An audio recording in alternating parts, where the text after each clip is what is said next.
I have been procrastinating this video for the past 9 months and 10 days, which is the duration of my sobriety when I stopped drinking alcohol and abusing drugs.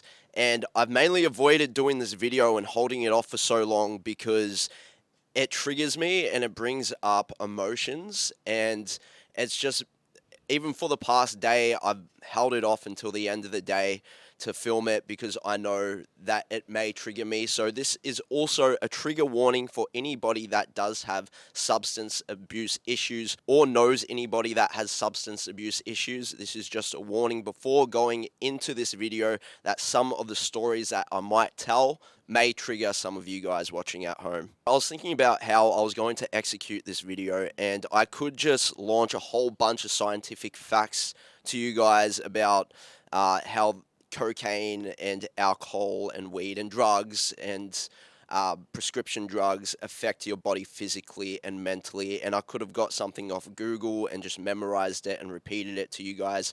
But I really do want to make an impact. And I think the only way that I'm going to do that is by recalling what I know from my past history with substance abuse. I would like to begin this video off with where my addiction to substance abuse all started, and that was at the age of 17. The first time I drank vodka was for my 17th birthday. I never knew what a hangover was, but I remember leaving my friend's house and going to the train station and looking at the world through new eyes, thinking, is my life going to be like this forever? And nobody ever warned me of a come down or a hangover before, and I thought that that was going to be my view on the entire world for the remaining of my life, which was just complete fogginess and a lack of memory. I started drinking more alcohol at the age of 18 because socially in Australia, it's very forgiven and it's kind of the social norm to go out and drink on the weekends with your friends.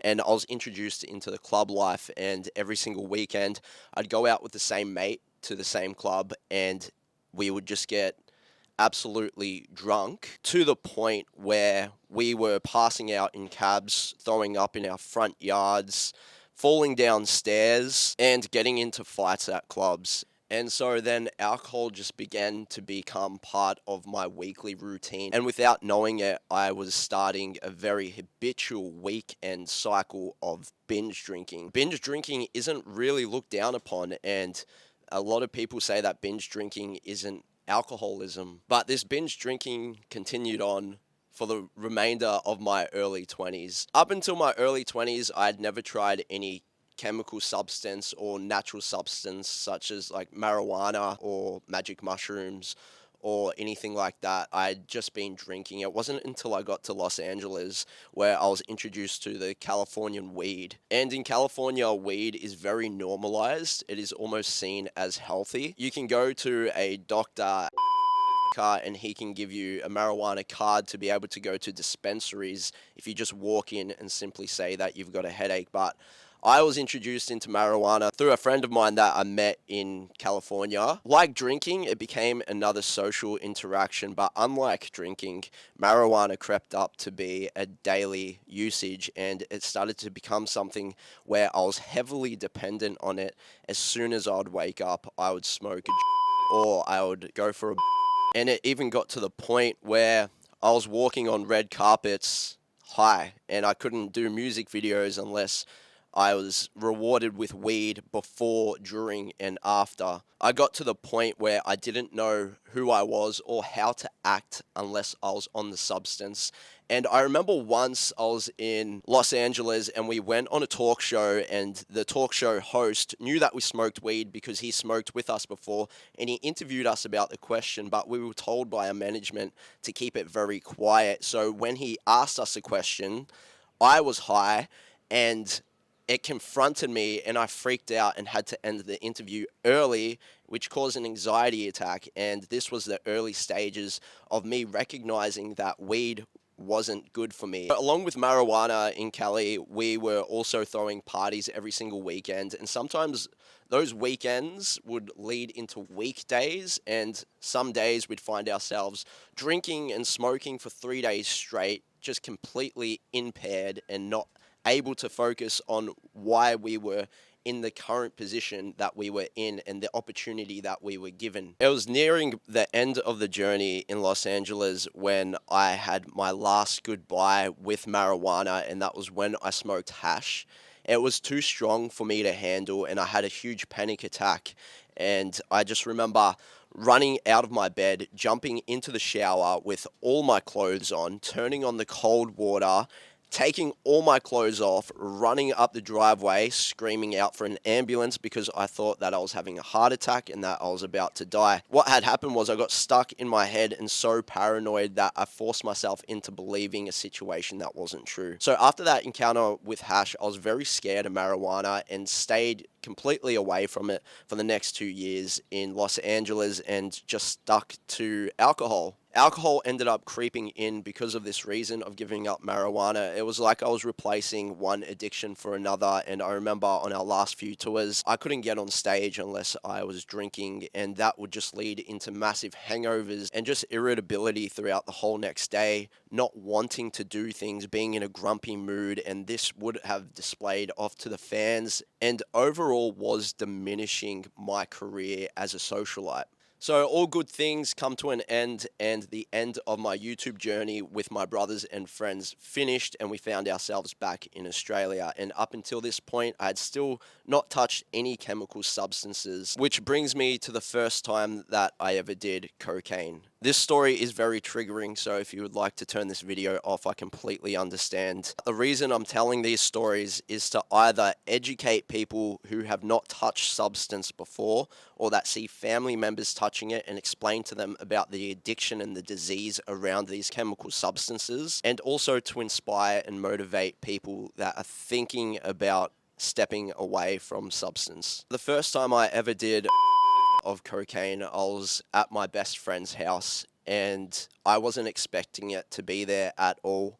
And in my head, drugs were a very outcasted thing. It was something that only people on the streets who were homeless would do, and it only brought negativity into your life. Whew. My best friend's brother's friend came over, and my best friend had done it before, and he told me, hey, my brother's friend is bringing over some cocaine. And so what I expected when he got there was a complete degenerate, but when he walked in, he seemed to have it all together, presented very nicely. He was wearing an expensive watch, and he just seemed to be very confident about himself and a very appealing person. It just reminded me of walking into those big rooms and events in Los Angeles with all the celebrities and business people who had their act together and wanted to succeed in the field that they were in. It wasn't until after my best friend got up and did a in front of me, and I had never seen that action being done before, and he had done it. My best friend handed me the straw, and I looked at everyone and I thought, well, if it's good enough for everybody else to do, then maybe I will do it. They seem like they're switched on, intelligent people, and it doesn't look like it can affect my life as much as I used to think that it did. So I remember holding the straw and standing over the counter, and I clearly, vividly remember this thought before I put the straw to my nose, thinking, your life is going to change forever. I remember those words as soon as, and I was scared, I was frightened, but then another thought overcame and said, this is the last time you're going to do this. And those were my final words. And that led me into years and years of habitual weekend substance abuse with coke.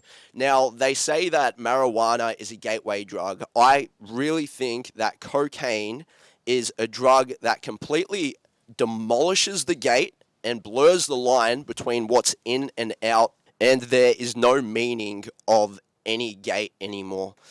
So it was about 2 months after I had done my first cocaine, I got introduced back to it again. I put myself in a position where it was very hard to get out of my drug abuse, because surrounding myself with people that either didn't use cocaine or didn't use cocaine around me, to going into using cocaine, all of a sudden, every single person that I knew and that I surrounded myself with were drug abusers.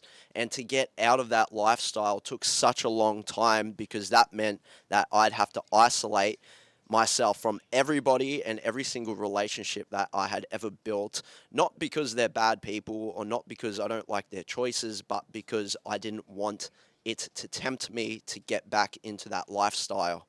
I was so shocked when my eyes started opening up to how many people actually use cocaine on a weekend basis and throw it away like it's nothing because everyone's doing it on the weekend. And I'm talking about police officers, teachers, real estate agents, car salesmen, doctors, like pretty much every single person that when I had the drug would be there taking it with me. And when my eyes were open to that, I was very surprised because I did grow up in a Catholic school and I was always taught that drug abusers and drug users were degenerates and homeless people and people that have completely ruined their lives. I did not understand that they were also people that had ambitions, had goals, wanted success in their lives, but came to a point where the drug abuse started taking over. And I am so blessed and grateful of the person that I am today that I got out of that world because it could have led into a life that I had always demised as a child, and there would be no one to blame except for myself. It was at a party and my best friend was there again, and I thought, well, I'm not addicted to it, so I can probably get away with doing it again and it won't be an issue. And this was the same mentality for the third and fourth and fifth time that I did it until I found myself habitually doing it every single weekend. And to the point where I could not pick up a beer or any drink without wanting to go and do cocaine. Now that the cocaine has completely demolished the gate of what is wrong and what is right, and you don't know if you're in or out of life anymore, this brought in a tolerance, not to cocaine, but just to the way that my brain thought about substance. I was easily allowed to think that all other drugs are okay because I had the same mentality about other drugs that I did with cocaine. Before I go on, I just want to say that I've never done heroin or meth, which apparently are just above cocaine and the most addictive and hardest drugs to get off other than nicotine. So because I had done cocaine before, I thought, well, cocaine's illegal and it would be safer for me to do a prescription drugs because these are prescribed to people by doctors and it's probably safer. So I started getting into more upper drugs which stimulate you and get you perked up like cocaine does. What I found with cocaine is that when I took it, I felt a false sense of confidence and I felt very chatty and I just wanted to stay up and talk and had this false sense of growing connection with people from 10 p.m. to 6 a.m. of sitting down and talking absolute gibberish that would not only not be recalled the next day, but looked back on and cringed about. So the prescription drugs just did the exact same thing. They were pretty much no different than cocaine. And I even got to the point where I was up the prescription drugs, the pills, and I was doing this during my studies of bachelor because I made myself believe that it made me focus more and get my work done quicker, which was probably just my mind making up an excuse to take the drug for the quick dopamine or endorphin hit. I'll get into the other types of drugs that I was taking later, but I do want to explain to you about the come down and how the come down of taking these drugs, how it completely affected, destroyed my life, and ruined any potential of momentum building. So after I would take the drug for about 8 hours on a Friday or Saturday night, or sometimes both, there would be a come down period. Now, at the start, the come down period didn't last that long. My body could get rid of the drugs quicker, but as I kept abusing the drugs, it took a lot longer for my body to get the drugs out of my system. So the come downs ended up going for about 2 to 3 days, and this is 2 to 3 days out of your week where you're just completely depressed. You've got no motivation. You don't want to get out of bed. You're sad. You're tired. You have no energy.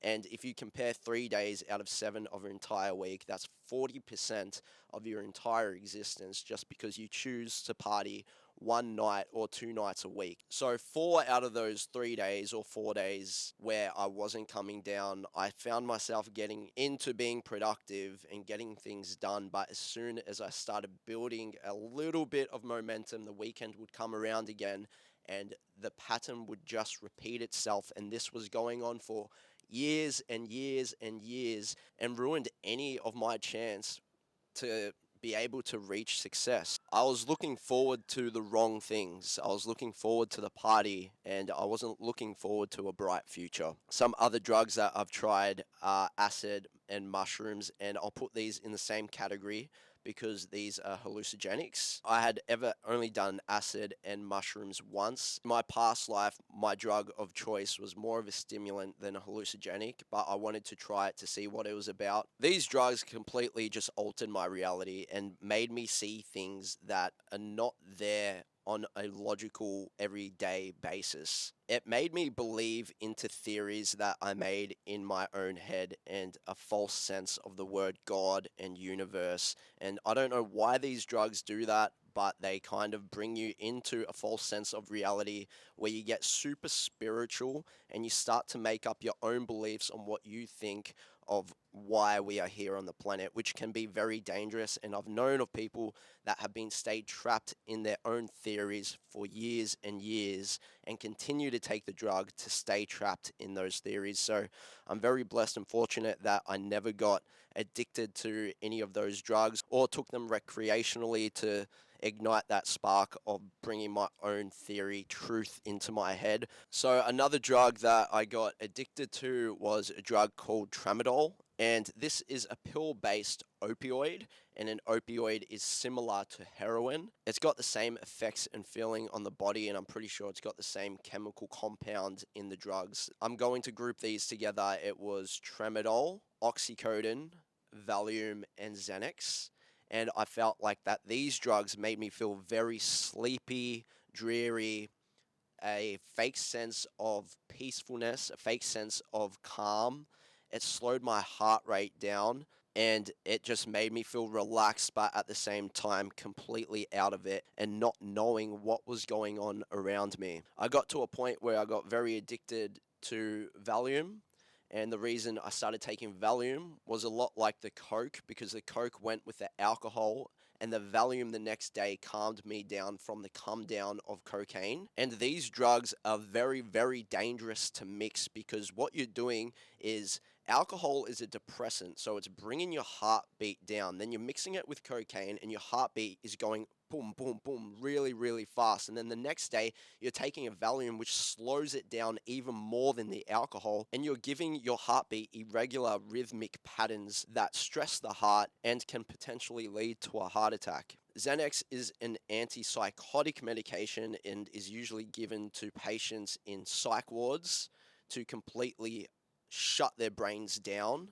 And that is something that I got my hands on with a few friends and we did a few times. And the thing with Xanax is that it completely blanked my memory and I wake up the next day not knowing what was going on and hearing reports of myself stealing, hearing reports of me throwing cans in the street and not remembering any of it, which really screwed up a lot of my relationships because I made these people out who were saying these things about me to be liars when in reality, I was the crazy one. I got prescribed tramadol because I went snowboarding and I fell down a steep hill and I had popped my shoulder out and the doctor gave me 50 pills of tramadol and he told me to refill the bottle once they're out if I have any more pain. This was a very slippery slope and the doctor didn't know that I had addiction problems. And because the first 4 or 5 pills felt really good when I took them, I got an addiction to keep taking the pills, searching for the same high, but my body had built a tolerance. Therefore, I started taking 2 to 3 to get the same high. This is very hard for me to come out and say, and I am very ashamed of it. And I just want everybody to know that if you have addiction problems, there is a way out. Willpower. If you want to change your life for the better, you can, and I'm living proof of this. And the reason I wanted to make this video is to come out and reach out to you and tell you that you can do better, and there is so much more to life. There is so much more you can do and offer to the world, and the world needs you.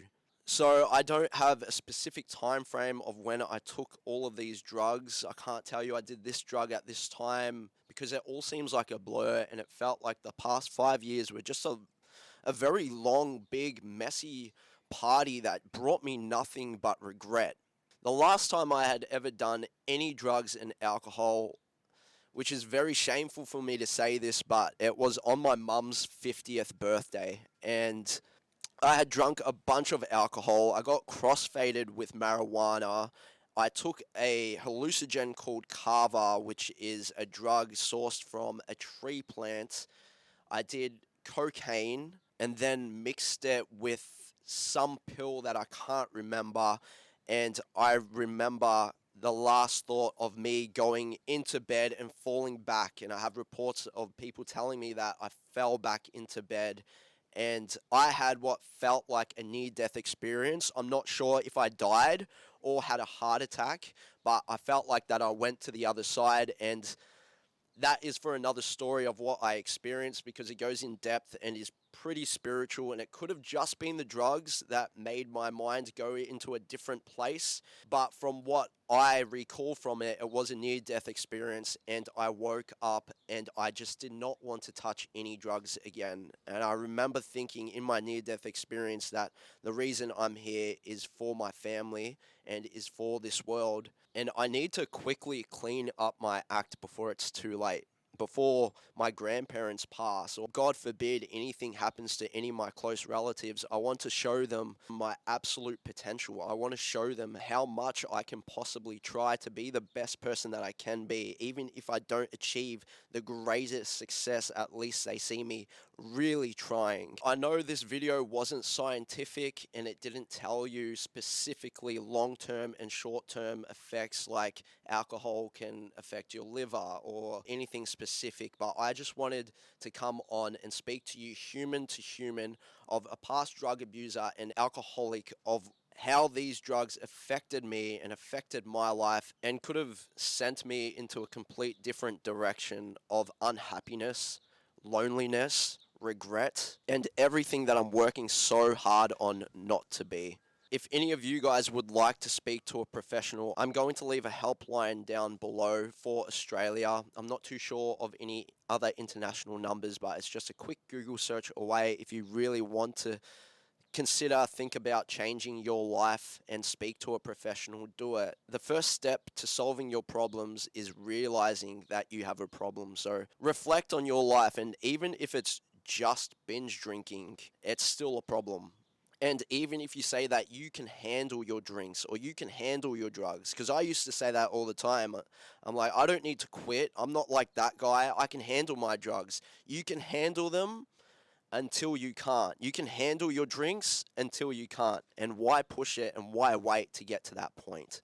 Anyway, guys, this is probably the darkest, deepest topic on this channel. I want to thank you for clicking on the channel, and if you have made it this far, thanks for watching, and I hope that this has a little bit of impact, if not in your life, but some loved ones in your life as well. There will be more lighter topics on this channel coming up, and they will be about topics that have helped me through my navigation, such as books. And one of the topics that I want to talk about, if not the next video after, are 5 of my top favorite books in 2024 that really helped with my self-improvement. If you would like to see videos on more topics, make sure you hit that subscribe button, comment down below your thoughts, and when in the depths of despair, always remember to look up.